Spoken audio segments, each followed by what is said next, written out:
आशा करता हूं आप सब बहुत अच्छे होंगे। मेरा नाम है सिद्धांत अग्निहोत्री। स्टडी ग्लोस पे आपका बहुत बहुत स्वागत है। तो दोस्तों, सबसे पहले तो ये जो खबर आ रही है ये बड़ी चौंकाने वाली है। क्या वाकई में दाऊद इब्राहिम को मार दिया गया है? हम बात करेंगे इस पे, लेकिन उससे पहले बात करूंगा कि बहुत सारे बच्चे मुझे अभी कुछ मेल्स आए थे मेरे और मैसेज भी आते रहते हैं। भाई देखो, मेरा आप वीडियो कहीं पे भी यूज़ कर सकते हो, मुझे कोई प्रॉब्लम नहीं है। मेरी पीपीटीज आप कहीं पे भी यूज़ कर सकते हो, मुझे कोई दिक्कत नहीं है। आप परेशान मत हो, ठीक है ना? तो कोई मैं नहीं हूँ कि आपको कॉपीराइट स्ट्राइक भेज दूंगा या कुछ। ये मेरी गारंटी है, कुछ नहीं होगा, ठीक है? तो ये आप करो, मेरी तरफ से निश्चिंत रहो। बाकी आप हमारे क्रिमिनोलॉजी चैनल को ज़रूर सब्सक्राइब करें, ठीक है? उस पर आज हम बात करेंगे जो आईएएस के बेटे हैं, उन्होंने जो गर्लफ्रेंड के ऊपर कार चढ़ा दी है, और दाऊद इब्राहिम के भी कुछ किस्से हम डिस्कस करेंगे। बट अभी खबर क्या है? खबर यह है कि दाऊद इब्राहिम को मार दिया गया है, क्वेश्चन मार्क। यस, अभी कुछ इस पे पक्का नहीं है। देखिए, यह बोला गया है कि दाऊद इब्राहिम को पॉइजन दिया गया है, जहर दिया गया है, और दाऊद इब्राहिम कराची के अस्पताल में एडमिट है ना?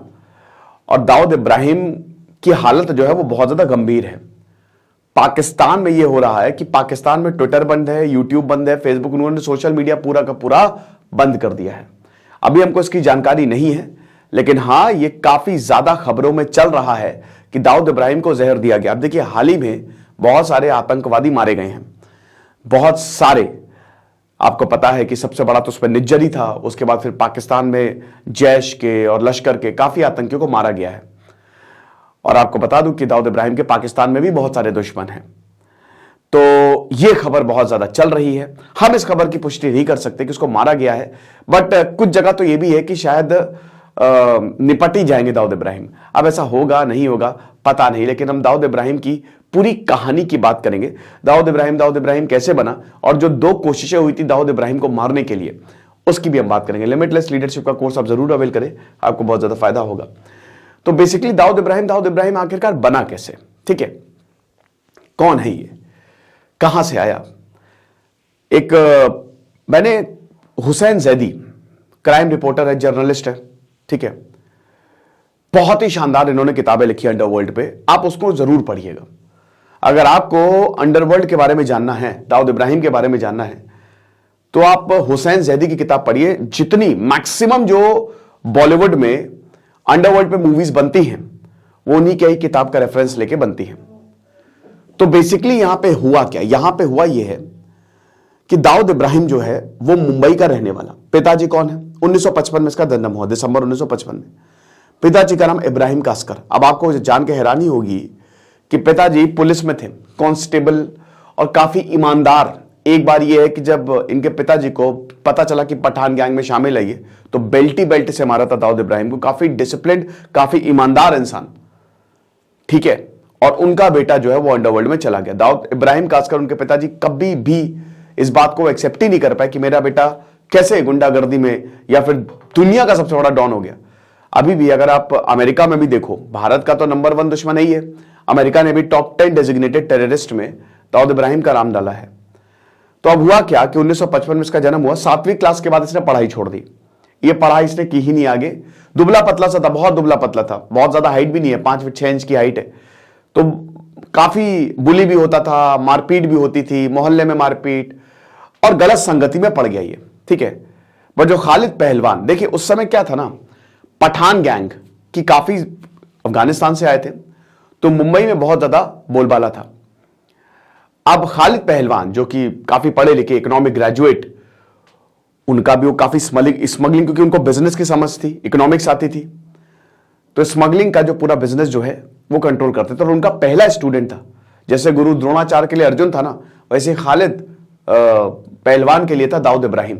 तो दाऊद इब्राहिम जो है वो पहला स्टूडेंट, पूरा चाकू कैसे चलाना है, बिजनेस कैसे संभालना है, क्योंकि दाऊद इब्राहिम को कुछ समझ थोड़ी ना थी, वो पढ़ा लिखा कुछ नहीं उसको आता था। लेकिन ये खालिद पहलवान पहला गुरु बना इसका, जिसने बताया कि आखिरकार तुमको बिजनेस चलाना कैसे, स्मगलिंग होती कैसे है, इलीगल तरीके से बाहर का पैसा या बाहर के सोना, ये सारी चीजें, ड्रग्स कैसे आते हैं, तो ये सब दाऊद इब्राहिम को बताया। अब मैंने क्या बताया कि उस समय पठान गैंग बहुत बड़ा था, और एक तरफ था हाजी मस्तान गैंग। 19 साल की उम्र में 1974 में इसने अपना पहला क्राइम किया, जब गैंग वॉर हुई थी। खालिद पहलवान दाऊद इब्राहिम को अपने बच्चा ही मानता था, एक कहानी बात, एक तो ये भी एक बार कहानी है कि एक बार क्या हुआ था कि दाऊद इब्राहिम पठान गैंग से मिलने गया। खालिद पहलवान और दाऊद इब्राहिम दोनों गए। तो इधर पता था, हालांकि सुलह के लिए गए थे, लेकिन यह पता था कि कहीं ना कहीं दाऊद इब्राहिम को मार देंगे। तो वो बंदूक लेने गया था, बंदूक लेके गया था। तो जब वो पूरी मीटिंग हुई तो देखा कि एक स्नाइपर जो है वो तैनात है। तो तुरंत खालिद, और स्नाइपर का इशारा निशाना जो है दाऊद इब्राहिम पे है। तो तुरंत फिर खालिद पहलवान ने अपनी बंदूक उठा निकाली और उसको मार दिया। मतलब वहां पे बहुत जबरदस्त शूट आउट होता है और दाऊद इब्राहिम बच गया। दाऊद इब्राहिम के जब भाई शब्बीर इब्राहिम को मारा, ठीक है, तो उसके बाद जो है वो प्रॉब्लम शुरू हो गई। हाजी मस्तान गैंग को ज्वाइन किया। और हाजी मस्तान आपको पता है कि उनके उसूल थे, हाँ, अंडरवर्ल्ड के उसूल थे। हाजी मस्तान कभी लड़कियों का बिजनेस नहीं, कभी ड्रग्स नहीं, और वो खाली अमीरों से पैसा लेते थे और काफी इज्जत थी उनकी। बाद में वो पॉलिटिक्स में भी आए। हाजी मस्तान गैंग को दाऊद इब्राहिम ने ज्वाइन किया। और इधर पठान गैंग, पठान गैंग के एक आदमी को मार दिया इधर दाऊद इब्राहिम ने, और पठान गैंग ने दाऊद इब्राहिम के भाई को मार दिया। और जब ये भाई को मारा तो आप समझ ही सकते हैं परिवार का गया है। तो फिर उसके बाद पठान गैंग पूरा साफ। 1986 आते आते एक तो दाऊद इब्राहिम ने सबसे बढ़िया बात क्या की, उसने पुलिस से दोस्ती बनाई। बहुत सारे कहते हैं ना कि पेरोल पे थे। हुसैन जैदी लिखते हैं कि मुंबई पुलिस के कितने ही लोग, और आज भी उनका नमक खाते हैं, काफी लोग ऐसे हैं मुंबई पुलिस में जो वफादारी आज भी नहीं गई है। अंडरवर्ल्ड पूरी तरीके से खत्म नहीं हुआ है। तो बहुत पैसा आता था। तो अब ये समझिए कि 1980s और 1990s का जो मुंबई था ना, ये अगले 15-20 साल ये जो रहे हैं, मुंबई एक क्राइम कैपिटल बन गया था भारत की। वहां अंडरवर्ल्ड का इतना ज्यादा, आप ये समझिए कि यही डॉन चलाते थे पूरे शहर को। फिर जब पुलिस ने अपने हाथों में लिया तब ऐसी की तैसी। आप सत्या मूवी देखिएगा, वो मूवी जिसने पूरे बॉलीवुड को बदल के रख दिया, आप वो मूवी देखिएगा, है ना। तो अब हुआ क्या कि दाऊद इब्राहिम जो है वो 1986 तक उसने पूरे हाजी मस्तान के गैंग को टेक ओवर कर लिया। और हाजी मस्तान अलग हो गए, वो पॉलिटिक्स में चले गए। उन्होंने कहा कि भाई देखो, मेरा दाऊद इब्राहिम से कोई लेना देना है नहीं। अच्छा, जो इनके गुरु थे उन्होंने भी, जब उनको लगा कि दाऊद इब्राहिम अब हाथ से निकल गया है, तो वो भी चढ़ गए कि भाई। तो अब दाऊद इब्राहिम बहुत बड़ा बन गया, ठीक है। 1986 के बाद, 1986 से लेकर 1993 तक, ये 7 सालों में दाऊद इब्राहिम ने अपने वर्चस्व को बहुत बढ़ा दिया। उसने डी कंपनी शुरू कर दी। मतलब आप ये समझिए कि पूरा एक कॉर्पोरेट कंपनी जैसे चलती है ना, बाकायदा इंटरव्यू होते हैं, रिक्रूटमेंट्स होती हैं, पूरी कंपनी बना ली, है ना। मतलब एक अंडरवर्ल्ड की एक पूरी कंपनी होगी, क्राइम की एक कंपनी होगी, डी कंपनी, है ना। और लगभग हर जगह दाऊद इब्राहिम का, पुलिस तो था ही, हर बिजनेस में, हर जो भी है, यहां पे इनको पैसा देना पड़ता था। कोई कुछ नहीं करता। पुलिस के पास जाते कोई बिजनेसमैन है कि भाई प्रॉब्लम हो रही है, नहीं। कितनी बॉलीवुड स्टार, बड़े बड़े बॉलीवुड स्टार पार्टीज में जाते, सट्टा लगाना। उस समय जो है बेटिंग शुरू कर दी थी, इलीगल। क्रिकेट में सट्टा लगाओ जितना हो सके, मैच फिक्स करो, है ना। तो अब यहां पे दाऊद इब्राहिम जो है वो बहुत ज्यादा ताकतवर होता गया। पुलिस वाले कुछ नहीं कर पा रहे थे, जो ईमानदार पुलिस वाले थे उनके भी हाथ बंधे हुए थे, क्या करें। फिर उसके बाद होता है 13 मार्च 1993 में मुंबई बॉम्ब ब्लास्ट। इससे पहले 6 दिसंबर 1992 को आपको पता है बाबरी मस्जिद ढहा दी गई थी और पूरे देश में दंगे हुए थे। टाइगर मेमन जो दाऊद इब्राहिम का बड़ा खास था, उसका ऑफिस जला दिया गया था मुंबई में, उसका बदला लेना था उसे। तो ये जितने भी हैं इन्होंने प्लान बनाया और 12 मार्च, एक ब्लैक फ्राइडे करके एक बहुत शानदार किताब है और उसी पे मूवी भी बनी। मैंने तो किताब भी पढ़ी थी, मूवी भी देखी है, अनुराग कश्यप की वो मूवी देखिएगा, ब्लैक फ्राइडे। तो उसी पे ही 1993 पे उसी की वजह से बॉम्ब ब्लास्ट होते हैं 12 मार्च को, जिसमें काफी लोग मारे गए। दाऊद इब्राहिम रातों रात दुबई भाग गया, टाइगर मेमन सब, एवरीवन वाज, ठीक है। तो याकूब मेमन आपको पता है, फिर उसको फांसी दी गई, जो टाइगर मेमन का भाई था। तो अब हुआ क्या कि वो भाग गया दुबई, फिर उसके बाद पाकिस्तान चला गया। लेकिन तब भी दाऊद इब्राहिम का जो पैट था, अबू सलीम, गुलशन कुमार जो कि टी सीरीज के फाउंडर थे, करो लो चारों धाम, मिलेंगे कृष्ण मिलेंगे राम। तो गुलशन कुमार जो हैं उनको 16 गोलियां मारी थी। गुलशन कुमार से बोला था कि पैसा दो, गुलशन कुमार ने मना कर दिया था। 16 गोलियां 1997 में मारी थी, पूरा बॉलीवुड दहल गया था। ऋतिक रोशन के पिताजी राकेश रोशन के ऊपर जो है वो हमले हुए थे। ऋतिक रोशन के पिताजी राकेश रोशन के ऊपर हमले, बच गए थे। शाहरुख खान को धमकी मिली थी, शाहरुख खान ने बोला था मैं पठान हूं, मैं नहीं डरता, जो करना कर लो, बट फिर भी गिग्गी तो सबकी बंदी गई थी। बॉलीवुड स्टार्स दाऊद इब्राहिम अंडरवर्ल्ड की पार्टीज में जाते थे। अब आप बोलेंगे सर अगर ऐसा था तो पुलिस ने इनके ऊपर केस क्यों नहीं दर्ज किया? बेटा, अगर तुम्हारे पास गैंगस्टर कोई बहुत बड़ा है, बोले चल पार्टी में आओ, तुम क्या करोगे? तुम जाओगे? तो बॉलीवुड यही कहते थे हमारे पास कोई चारा नहीं था, कोई चॉइस नहीं थी, अगर हम नहीं जाते हमको मार देता। गुलशन कुमार की मौत के बाद तो ये और ज्यादा परेशानी वाला सबब हो गया था। बॉलीवुड मूवीज में पैसा लगता था अंडरवर्ल्ड का, आपको बता दूं बॉलीवुड मूवीज में पैसा लगता था अंडरवर्ल्ड का, ये हिसाब किताब। फिर बाद में खैर पुलिस ने मोर्चा संभाला और पुलिस ने फिर जब सफाई की तो बहुत ही तगड़े से सफाई की। पुलिस अगर अपनी पे है ना तो सब कुछ खत्म कर सकती है वो, क्योंकि उनके पास ताकत है, लॉ एंड ऑर्डर, और खुली झूठ दी और फिर जो भी दिखता था, जो भी डॉन, ठीक है, खेल खत्म। तो ये चीज है। अब क्या हुआ उसके बाद हमें देखते हैं कि दाऊद इब्राहिम पाकिस्तान में ही रहने लगा और अभी $7 बिलियन की उसकी तो नेटवर्थ है। कितने बिजनेस हैं, कितने मॉल्स उसने खोले हुए हैं, कितने बिजनेस में उसने इन्वेस्ट करके रखा हुआ है। राम जेठमलानी एक बार उन्होंने बताया था कि दाऊद इब्राहिम भारत वापस आना चाहता था, मुझे कॉल किया था, बोला कि मैं वापस आना चाहता हूं, लेकिन वापस आने के लिए उसने शर्त रखी थी दाऊद इब्राहिम ने कि पहली बात तो मेरे ऊपर 1993 ब्लास्ट का केस नहीं चलेगा, दूसरा मुझे प्रॉपर सिक्योरिटी दी जाए और आलतू फालतू केस ड्रॉप किए जाए। तो एक ऐसी शर्त थी कि कोई मान नहीं सकता। लेकिन राम जेठमलानी का यह भी कहना था कि बहुत सारे लोगों को कच्चा चिट्टा खुलता और दाऊद इब्राहिम को ना लाने की यह बहुत बड़ी वजह है कि अगर दाऊद इब्राहिम आएगा तो बहुत सारे पॉलिटिक्स भी उसमें इन्वॉल्व थी ना, आप समझ ही सकते हैं कैसा नेक्सस होता है। तो वो अपने साथ बहुत और लोगों को भी कच्चे चिट्टे खोलेगा, है ना। तो इसलिए हमारी बहुत सारे ऐसे लोग भी नहीं चाहते हैं जो पॉलिटिक्स हैं, जो बड़े बड़े पदों पर, नाम किसी का नहीं लूंगा, सर्च करिएगा, जो बड़े बड़े मंत्री हैं वो नहीं चाहते कि दाऊद इब्राहिम जो है वो वापस आए, है ना। तो ये अब देखिए 2 बार दाऊद इब्राहिम को मारने की कई बार कोशिश हुई है, लेकिन 2 बार जेन्युइन कोशिश हुई और पब्लिक रिकॉर्ड में है। एक बार कोशिश हुई थी अजीत डोभाल की, जो सबको पता है, 2005 में, है ना। 2 शूटर, छोटा राजन दाऊद इब्राहिम के साथ काम करता था, बट छोटा राजन और दाऊद इब्राहिम की दुश्मनी हो गई। छोटा राजन को फिर पुलिस ने पकड़ लिया, लेकिन फिर छोटा राजन पुलिस के साथ ही हो गया कि चलो मार दो दाऊद इब्राहिम को, मैं इसको सब कुछ बताता हूं, मतलब मैं आपको सब कुछ बताता हूं, दाऊद इब्राहिम को मारो। तो 2005 में ही छोटा राजन के 2 शार्प, एक विकी मल्होत्रा था, एक फरीद करके था, 2 शार्प शूटर्स को, क्योंकि ये भी वांटेड थे, बट यहां पे आईबी ने पकड़ा। अब पूरा केस देख रहे थे अजीत डोभाल, जो कि ऑलरेडी रिटायर हो चुके थे, लेकिन ये बहुत ही गोपनीय केस था। अब हुआ ये कि 2005 में ही शादी थी दाऊद इब्राहिम की बेटी, आपको पता ना, दाऊद इब्राहिम की बेटी और जावेद मियादाद के बेटे की शादी हुई है। जावेद मियादाद और दाऊद इब्राहिम समधी हैं। तो यहां पे ग्रैंड हयात होटल जो कि दुबई में है, वहां पे शादी थी 2005 में। तो अब यह हुआ कि शादी में इसको मारना है, चाहे जो भी हो जाए। तो 2 शार्प शूटर्स लेके आए, पकड़ के आए, और वही है कि अब खैर ये भारत में भी वांटेड थे, लेकिन वही कि दुश्मन का दुश्मन हमारा दोस्त।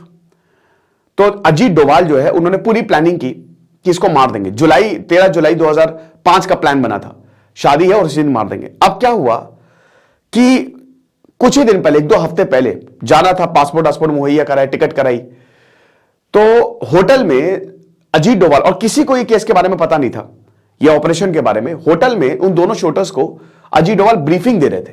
या अजीत डोभाल ने अपने कैमरे पे ऑन रिकॉर्ड भी बोला है। और उसी वक्त बेल बजती है कमरे की।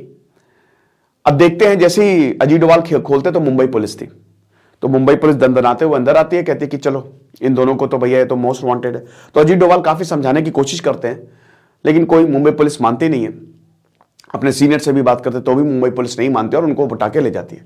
तो मिशन फेल हो जाता है, वरना दाऊद इब्राहिम मार दिया जाता। अब ऐसा बोला जाता है कि दाऊद इब्राहिम को वैसे भनक भी लग गई थी इस ऑपरेशन की। बहुत सारे मुखबिर है, बहुत सारे, है ना, कि ये ऐसा होने वाला है। तो मक्का में हालांकि आपको बता दो कि शादी हुई थी, ठीक है, इनके जो बेटी है, और तो ये इसको खबर भी लग गई थी कि ऐसा कुछ होने वाला है। और फिर उसने तुरंत पुलिस को बोला और पुलिस को वो दो शूटर थे, उनको पकड़ के लगी। एक ऑपरेशन था 2013 में, 2013 में 13 सितंबर 2013, इसमें 9 लोगों को चुना गया था दाऊद इब्राहिम को मारने के लिए। अब ये 2011 में इसको भारतीय पासपोर्ट, इनको पूरी ट्रेनिंग दी गई, और ऐसा बोला जाता है मोसाद ने ट्रेनिंग दी थी इनको, ठीक है। तो पाकिस्तान में था, कराची के जो क्लिफ्टन रोड है वहां पे इसका बंगला था दाऊद इब्राहिम का।